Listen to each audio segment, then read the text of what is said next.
Jumping right into this review, y'all, because it was full of a lot of fluff and uninteresting stuff. But you know what? We're gonna go right through it, get right to the end, where we can talk about the stuff that we really was waiting for and was still disappointed in because we still gotta wait till the next show to see. But you know what? We're gonna get through it anyway. I know y'all don't know who I am because this is only my second video, but my name is RDH, and I know y'all don't have a reason to follow me yet. Y'all don't have a reason to subscribe to this channel, but I'm begging you. Can you do it for me? Go ahead and subscribe to the channel. Go ahead and like the video, please, please.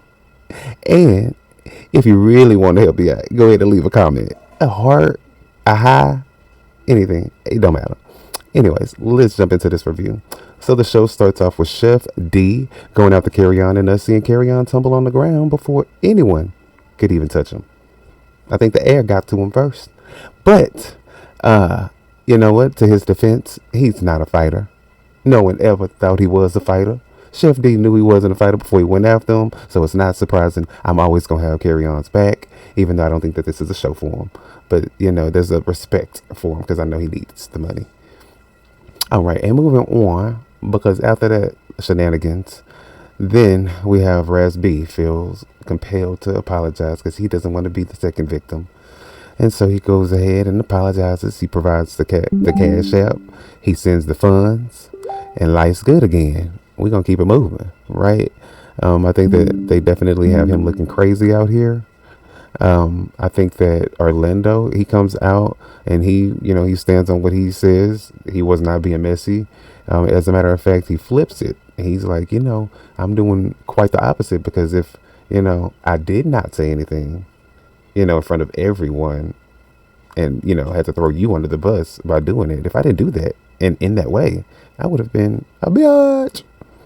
That's what he said. He said he would have been So Prince also, and Mo City chimes in and he says facts.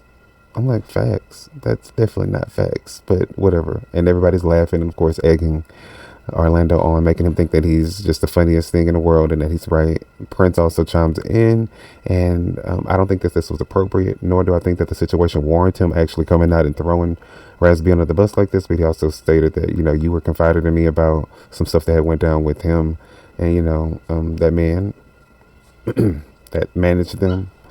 So, yeah, he said it, and that made me look at Prince a little bit different. But, it's a show. I know you got to do it for the rating, so...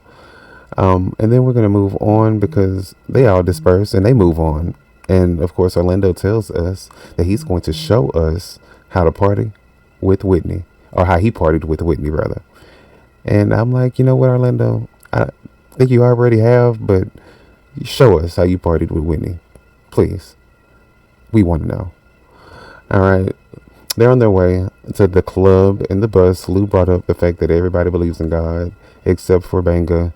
I didn't think it was the appropriate time while they're getting ready to, go be sinners, while they're drinking, they're going to the club, Orlando's cussing up a storm. I just didn't think they were a great representation of why Banga should be converted to go to the other side. I am a Christian. Nothing's wrong with being a Christian. Nothing's wrong with people having their own beliefs either. Again, I kind of agree with what Mo said, where people have to find their own way. We're going to move on. They had, so they get to the club, of course, and they have a good night, Orlando definitely had too much to drink, as a matter of fact. Chef D had to hold him up for the entire night. As a matter of fact, Chef D was his hands and his feet. I think that Chef D was pretty much everything for him that night, except for his mouth. Because Chef D definitely made sure that Orlando was hydrated all night. The next morning, Mo City, Prince, Raz, and Carry-On are all talking in their little house. And of course, Mo City starts off with his famous line. He has to say it on every scene that he's in, that he's going to be talking in. And it's like as soon as they say action, it's like he goes to his number one go-to line. All right, guys. So what did y'all think about the club last night? Did y'all have fun? How we feeling about last night? And so everyone, chimes in or whatever. Then they start talking about the thing with Chef D. And really it was a boring conversation. Prince talked started talking about if there was going to be another person coming in. Mo City said that they were going to have to be initiated. A whole lot of nothing. All right, so next we have Orlando, Dorelli Rails, and Chef D. They're all talking about something, who knows. But anyways, Riley comes out and says that Natalie told him that she's going to be introducing a new cast member. And of course, right on cue, Jonathan appears out of nowhere and he brings his energy. We love Jonathan's energy. It was hard to get through the show without him. It was very boring.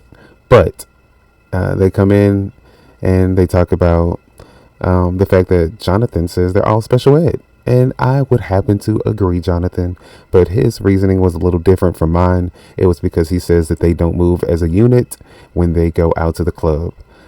And especially Orlando. Apparently Orlando likes to hop into crowds and try to fight women.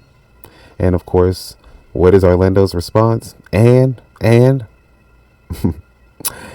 yeah. All right. So they have a house meeting. Natalie is on the way. They start to discuss ways that they can make money. They haven't made any money.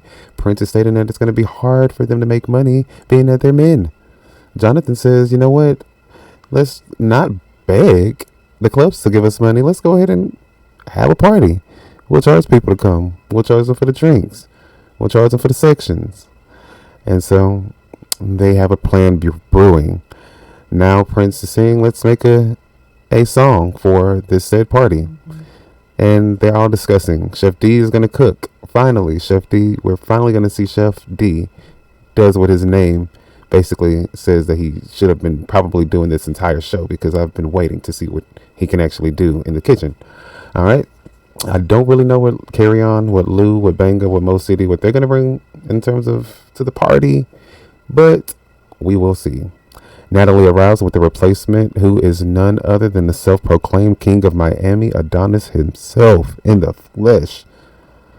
He comes with the big D energy and calls out Chef D. He tells him, you got to face your issue now. So they go at it, and of course Chef D, big ass towering over him. And, you know, the Adonis guy, as much as, you know, we really want someone to just be able to just knock Chef D down, we obviously see Chef D is still standing at the end of the little brawl. So, but hopefully, you know, we'll see what Adonis gives. Next week, they're going to be ganging up to try to get the new guy out of the house. Sounds like that's what they're going to be trying to do. And really asks Prince how he feels about being called gay all the time while he's dressed in pink. Lou is sick. And that's pretty much what we see. All right, guys. See you on the next one. Hey, you niggas gotta face our issues now. You said what? You gotta face your issue now. Yeah, for sure. Oh shit, it's about to be on now. Get out the swing. Swing, work out. Swing, work out. Swing.